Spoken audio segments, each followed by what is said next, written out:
ઉજવવામાં આવી હતી, બરાબર. ત્યારે એ વર્ષે આપણા રાષ્ટ્રપતિએ 26મી નવેમ્બરને આપણે બંધારણ દિવસ તરીકે ઉજવવાનું નક્કી કર્યું છે, બરાબર. એક ગેજેટમાં પ્રસિદ્ધ કરી અને એક કાયદેસર રીતે 26મી નવેમ્બરને આપણે બંધારણ દિવસે ઉજવવાનું નક્કી કર્યું હતું, બરાબર. તો ત્યારથી આપણે 2015 થી દર વર્ષે આ 26મી નવેમ્બરના આપણે બંધારણ દિવસ તરીકે ઉજવીએ છીએ. હવે બંધારણ દરેક દેશમાં બંધારણ હોય છે. કોઈ દેશમાં લેખિત હોય છે, કોઈ દેશમાં મૌખિક હોય છે, બરાબર છે. પણ જ્યારે લેખિત બંધારણની વાત છે ત્યારે ભારતનું બંધારણ એ સૌથી મોટું બંધારણ લેખિત બંધારણ કહેવાય છે, બરાબર. હવે બંધારણની રચના ક્યારે થઈ? તો બંધારણની રચના 9 ડિસેમ્બર 1946 ના દિવસે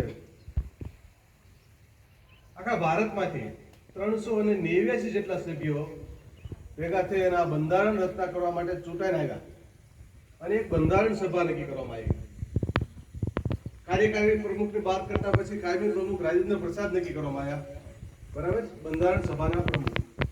ત્યાર પછી બંધારણની સભાની 23 જેટલી સમિતિઓ નક્કી કરવામાં આવી, અલગ અલગ.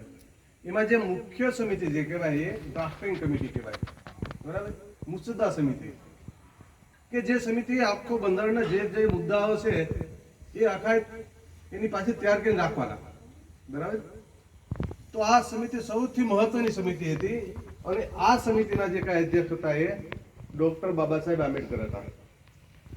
એટલા માટે ડોક્ટર બાબા સાહેબની 125મી જન્મ જયંતિ નિમિત્તે એમની યાદમાં આજે 26મી નવેમ્બર છે એ બંધારણ દિવસ તરીકે નક્કી કરવામાં આવ્યો, આપણે ઉજવણી કરવામાં આવે છે.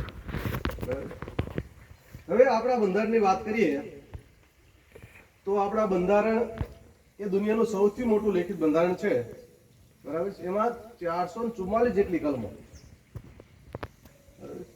અને લગભગ 12 જેટલા ભાગ છે, બરાબર. એટલે ઘણું બધું મોટું બંધારણ છે. દેશ મોટો છે એટલે બંધારણ પણ ઘણું બધું મોટું હોય. 8મા ધોરણના છોકરાઓને ભણવામાં આવે છે બંધારણ વિશે, બરાબર છે. પછી 2 વર્ષ 11 માસ અને 18 દિવસ સુધી બંધારણ ઘડવાની પ્રક્રિયા ચાલી અને છેવટે 26મી નવેમ્બર 1949 ના દિવસે આપણું બંધારણ સભાએ આ બંધારણ તૈયાર કર્યું, બરાબર. અને પછી બંધારણના અમલ 26મી જાન્યુઆરી 1950 ના દિવસે આ બંધારણનો અમલ કરવામાં આવ્યો, બરાબર છે. આપણે દર વર્ષે એટલા માટે 26મી જાન્યુઆરીને પ્રજાસત્તાક દિવસ તરીકે ઉજવીએ છીએ.